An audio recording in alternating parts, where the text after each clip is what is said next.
उत्तराखंड में चार धाम का जितना महत्व है उतना ही महत्व दो धाम यानी केदारनाथ एंड बद्रीनाथ का भी है। जो यात्री चार धाम में से दो धाम यात्रा करना चाहते हो उनको इस वीडियो से संपूर्ण जानकारी मिल जाएगी। तो सबसे पहले हम बात करते हैं कि आप दो धाम कैसे पहुंच सकते हो। अगर हम दिल्ली को सेंटर पॉइंट रखें तो दिल्ली से आप हरिद्वार आ जाए, जिसकी दूरी करीबन 240 किलोमीटर है, जिसके लिए ट्रेन बेस्ट ऑप्शन है। आप पब्लिक या प्राइवेट ट्रांसपोर्टेशन की मदद से भी हरिद्वार आ सकते हो। हरिद्वार में आप थोड़ा बहुत घूमिए, शाम को गंगा आरती में भाग लीजिए और अपने बजट के अनुसार होटल या धर्मशाला में नाइट स्टे कीजिए। दूसरे दिन आपको हरिद्वार से सोनप्रयाग पहुंचना है, जिसके लिए आपको गवर्नमेंट बसेस, प्राइवेट बसेस और शेयरिंग टैक्सी भी मिल जाएगी, जिसकी प्राइस 700 रुपीज से स्टार्ट होती है। काफी सारे लोग हरिद्वार से टू व्हीलर रेंट लेकर सोनप्रयाग के लिए आगे बढ़ते हैं, जो आपको 600 से 800 रुपये पर डे के हिसाब से टू व्हीलर मिल जाएगा। वैसे आगे बढ़ने से पहले मैं आपको बता दूं कि यात्रा के लिए रजिस्ट्रेशन कंपलसरी है, जो आप ऑनलाइन भी करवा सकते हो। ऑफलाइन रजिस्ट्रेशन के लिए हरिद्वार या फिर ऋषिकेश में बस स्टैंड के पास में भी आप रजिस्ट्रेशन करवा सकते हो। अगर आपको होटल्स, ट्रांसपोर्टेशन, फूड्स, यात्रा रिलेटेड इंफॉर्मेशन इत्यादि सर्विस में कोई बेस्ट ऑप्शन चाहिए तो मेरे हिसाब से वो है वे फॉर ट्रैवल्स, जिनकी दो धाम या फिर चार धाम यात्रा पैकेज थ्रू आप सही तरीके से आप यात्रा संपन्न कर पाओगे। वे फॉर ट्रैवल्स की कॉन्टेक्ट इन्फॉर्मेशन आपको वीडियो के डिस्क्रिप्शन में भी मिल जाएगी। केदारनाथ एंड बद्रीनाथ में से आपको सबसे पहले केदारनाथ धाम में दर्शन के लिए आगे बढ़ना चाहिए, जिसका डिस्टेंस हरिद्वार से करीबन 240 किलोमीटर जितना है। अब आपकी दो धाम यात्रा की शुरुआत होती है और डे 1 में आपको जाना है हरिद्वार से सोनप्रयाग। वर्तमान समय में कुछ जगह पे रोड का काम चल रहा है, तो थोड़ा बहुत ट्रैफिक के लिए आपको रेडी रहना पड़ेगा। फिर भी आप सुबह अगर निकलोगे तो शाम तक सोनप्रयाग बड़े आराम से पहुंच ही जाओगे। सोनप्रयाग में पार्किंग की अच्छी फैसिलिटी भी अवेलेबल है, जहां के पार्किंग चार्जेस आप स्क्रीन पर देख ही सकते हो। यहाँ आपको डॉर्मेट्री, होटल्स, लॉकर रूम भी मिल जाएंगे। देखो, वैसे काफी सारे यात्री सोनप्रयाग से केदारनाथ टेम्पल ही जाते हैं, लेकिन अगर आपके पास समय हो तो सोनप्रयाग में त्रियोगी नारायण भी जरूर जाए। यह मंदिर उस स्थान के रूप में प्रसिद्ध है जहाँ भगवान शिव ने देवी पार्वती से विवाह किया था। कहा जाता है कि मंदिर के सामने जलती हुई अखंड ज्योत इस उल्लेखनीय विवाह की गवाह है।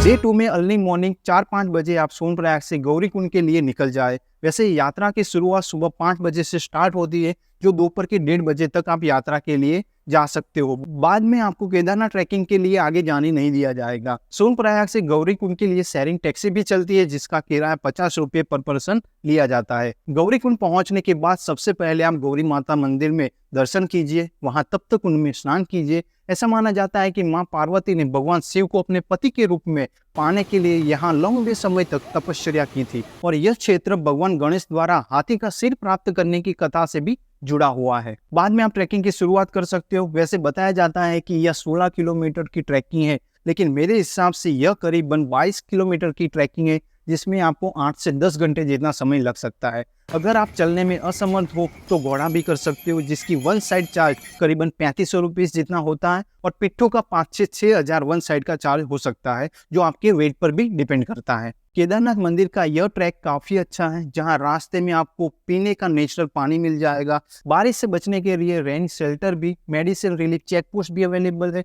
लोकल गुरास फ्लावर का स्वीट ड्रिंक या फिर नींबू पानी, कुछ चाय नाश्ता करना हो या वॉशरूम वगैरह यूज करना हो। रास्ते में कुछ भंडारे भी चलते हैं, जहां आप प्रसाद भी ले सकते हो। काफी सारी जगह पे शॉर्टकट भी है, जिसकी मदद से यह ट्रैक जल्दी से आप कंप्लीट कर पाओगे। लेकिन एक बात का याद रखना, तीर्थ यात्रा का आनंद पैदल यात्रा में ही है, और यात्रा के दौरान पानी पीते रहे और धीमी गति से विश्राम करते हुए चले। रास्ते में आ रहे खूबसूरत नजारों को एंजॉय करना बिल्कुल ना भूलें।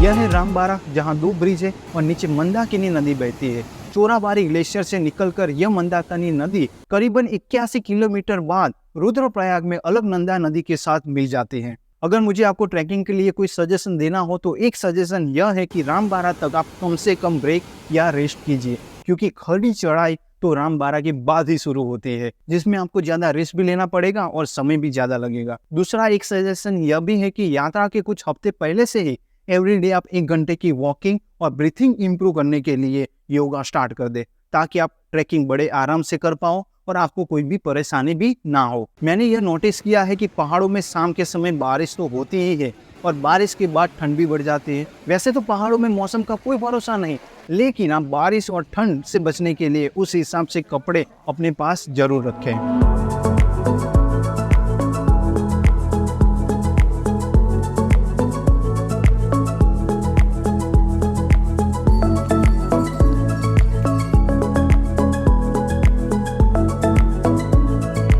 केदारनाथ धाम पहुंचने के बाद आपको सबसे पहले मंदिर में दर्शन करनी चाहिए। इसके लिए अर्ली मॉर्निंग 3-4 बजे लाइन में लग जाए और सुबह सुबह महादेव के दर्शन करके दिन की अच्छी शुरुआत करें। या फिर आपको लाइन में ज्यादा खड़ा नहीं रहना तो फिर आप शाम को 7:30 बजे जो संध्या आरती होती है उस समय सबसे पहले मंदिर में दर्शन कर ले और बाद में आरती में शामिल हो जाए। अगर आप केदारनाथ धाम में नाइट स्टे करना चाहते हो तो वहाँ होटल्स, टेंट्स इत्यादि फैसिलिटी अवेलेबल है। मंदिर के जितने नजदीक आप होटल होंगे उतना ही आपको कॉस्टली पड़ेगा। अगर आप टेंट में नाइट स्टे करना चाहते हो तो 500 से 600 रुपये में शेयरिंग टेंट आपको मिल जाएगा। देखो वैसे तो मंदिर के पास में काफी सारे छोटे बड़े रेस्टोरेंट है, लेकिन अगर आपको भंडारे में प्रसाद लेना हो तो मंदिर के पास में कुछ भंडारे भी चलते हैं। इतनी हाइट पर सभी यात्रियों को सभी प्रकार की फैसिलिटी तो मिल ही जाती है, लेकिन वो थोड़ी बहुत कॉस्टली हो सकती है, क्योंकि यह सारी फैसिलिटी इतनी हाइट पे अवेलेबल करवाना बहुत मेहनत का काम है। तो आप इस बात का जरूर ध्यान रखें। मंदिर के पास में आपको फ्री वाईफाई मिल जाएगा, लेकिन कुछ कुछ जगह पे जियो का नेटवर्क अच्छा काम करेगा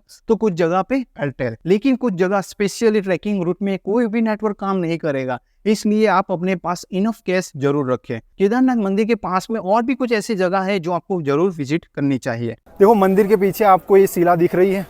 2013 में जब प्रलय हुआ था ना, मतलब क्लाउड बर्स्ट हुआ था, तो पानी के साथ साथ मलबा, पत्थर, माटी बहुत कुछ बहते हुए आ रहा था। तो ये जो शिला है ना, ये यहाँ पे ऑटोमेटिकली मंदिर के पीछे आके रुक गई, जिसकी वजह से पानी 2 हिस्सों में बट गया और इसीलिए हमारे महादेव जी का मंदिर सही सलामत है। तो चलिए साथ में इस भीमशिला के दर्शन करते हैं।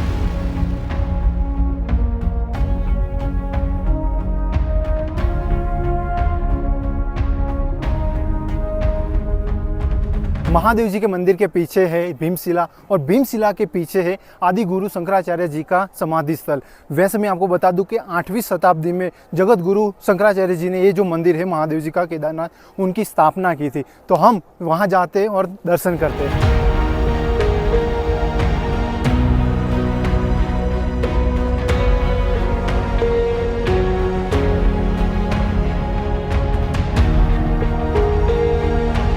देखो मंदिर के परिसर में अगर आपको रहना हो ना, तो ऐसे टेंट अपने खुद को लेके आने पड़ेगा और यहाँ पे ऐसे टेंट लगा के इस मंदिर के पीछे आप जितने दिन चाहो उतने दिन फ्री में रह सकते हो।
डे 3 में केदारनाथ धाम में अच्छा समय बिताने के बाद आप डाउन ट्रैकिंग शुरू कर सकते हो, जिसमें आपको 5 से 6 घंटे जितना समय लग सकता है। मेरा सुझाव है कि अर्ली मॉर्निंग 5-6 बजे ही आप डाउन ट्रैकिंग स्टार्ट कर दो, तो आप दोपहर होने से पहले गौरी कुंड पहुंच जाओगे। अगर आप हेलीकॉप्टर से केदारनाथ यात्रा करना चाहते हो तो स्क्रीन पर आपको उसके चार्जेस दिख रहे होंगे। हेलीकॉप्टर की बुकिंग लिंक मैंने वीडियो के डिस्क्रिप्शन में भी दे दी है। हेलीकॉप्टर बुकिंग में बहुत ज़्यादा स्कैम्स होते हैं, इसलिए ऑथोराइज वेबसाइट से ही आप बुकिंग करवाएं। सोनप्रयाग से बद्रीनाथ डायरेक्टली जाने में कुछ दिक्कत हो सकती है, इसलिए मेरा सुझाव है कि आप रुद्रप्रयाग चले जाएं वहाँ एक नाइट स्टे करें और डे 4 में आप बद्रीनाथ के लिए आगे बढ़ सकते हो और बड़े आराम से शाम तक बद्रीनाथ धाम भी पहुंच जाओगे। रुद्रप्रयाग से बद्रीनाथ धाम का डिस्टेंस करीबन 150 किलोमीटर जितना है, जिसमें आपको 5 घंटे जितना समय लग सकता है। लेकिन रास्ते में आ रहे नज़ारे इतने प्यारे हैं कि आपको 5 घंटे भी कम लगने वाले हैं। बद्रीनाथ पहुंचने के बाद सबसे पहले आप मंदिर से वॉकिंग डिस्टेंस पर कोई अच्छी सी होटल ले लो। जहां होटल थोड़ी बहुत महंगी हो सकती है, लेकिन GMVN अकोमोडेशन के ऑप्शंस भी अवेलेबल होते हैं, लेकिन उसमें बहुत एडवांस बुकिंग चलती है। बद्रीनाथ में इतनी सारी होटल्स है कि आपको अकोमोडेशन जरूर मिल जाएगा। बद्रीनाथ मंदिर जाते हुए रास्ते में सबसे पहले मार्केट आएगा, जिसे आपको जरूर एक्सप्लोर करना चाहिए। बाद में आप पहुंच जाओगे अलकनंदा रिवर, जहां सामने हमारे बद्रीनाथ भगवान का मंदिर दिखाई देता है, जो दूर से ही बहुत प्यारा लगता है। यहाँ एक ब्रिज है जिसकी मदद से आप मंदिर की ओर आगे जा सकते हो। मंदिर जाने से पहले यहाँ जो तप्त कुंड है वहाँ आप स्नान कर ले और बाद में दर्शन के लिए आगे बढ़े। मैंने 4 धाम किया, तब दर्शन के लिए सबसे ज्यादा लाइन बद्रीनाथ में ही मुझे दिखाई दी, जो करीबन 7 से 8 घंटे की लाइन थी। और इसीलिए मैं आपको एक सजेशन देना चाहता हूँ कि अर्ली मॉर्निंग 3 बजे ही आप लाइन में लग जाए तो 2-4 घंटे में दर्शन के लिए आपका नंबर आ जाएगा। और हाँ, दर्शन के लिए कितना टाइम लग सकता है वो टोटली कितना क्राउड है उस पर डिपेंड करता है। वैसे मंदिर के अंदर फोटोग्राफी अलाउ नहीं है, तो मैं आपको बाहर से ही मंदिर के दर्शन करवा देता हूँ।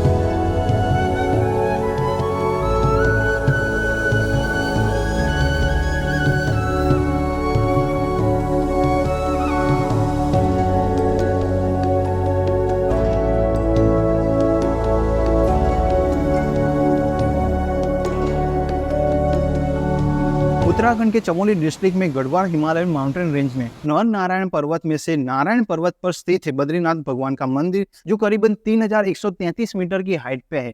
आदि शंकराचार्य ने 8वीं शताब्दी में बद्रीनाथ को एक तीर्थ स्थल रूप में स्थापित किया था। मंदिर की 3 संरचनाएं हैं: गर्भगृह, दर्शन मंडप मतलब पूजा कक्ष और सभा मंडप। विंटर में मतलब नवंबर से लेकर अप्रैल तक हैवी स्नोफॉल की वजह से यह मंदिर 6 महीने बंद रहता है। माता मूर्ति का मेला, जो धरती पर गंगा नदी के अवतरण का स्मरण कराता है, बद्रीनाथ मंदिर में मनाए जाने वाला सबसे प्रमुख त्योहार है। हालांकि बद्रीनाथ उत्तर भारत में स्थित है, लेकिन मुख्य पुजारी दक्षिण भारतीय राज्य केरल से ही होते हैं। यह जो अलकनंदा नदी है वो सतोपंथ ग्लेशियर से निकलती है, जिसका डिस्टेंस मंदिर से करीबन 30 किलोमीटर जितना है। अलकनंदा नदी को यहाँ बहते हुए देखना एक अलग ही एहसास है, जो देवप्रयाग में भगीरथी नदी के साथ संगम होने के बाद आगे गंगा मैया बहते हैं। बद्रीनाथ से 4 किलोमीटर के डिस्टेंस पे है इंडिया फर्स्ट विलेज, जिसका नाम है माणा विलेज, जहां आप व्यास गुफा, गणेश गुफा, सरस्वती धाम, बिंग पुल जैसे कुछ प्लेसेस विजिट कर सकते हो। वैसे मैं आपको बता दूं कि ऋषि व्यास ने इसी गुफा में गणेश जी के साथ महाभारत लिखी थी। यहाँ पहाड़ों का कुछ अलग ही नजारा देखने को मिलता है और इसीलिए आप सबको माणा विलेज जरूर विजिट करना चाहिए, जिसमें आपको 2 से 4 घंटे जितना समय लग सकता है।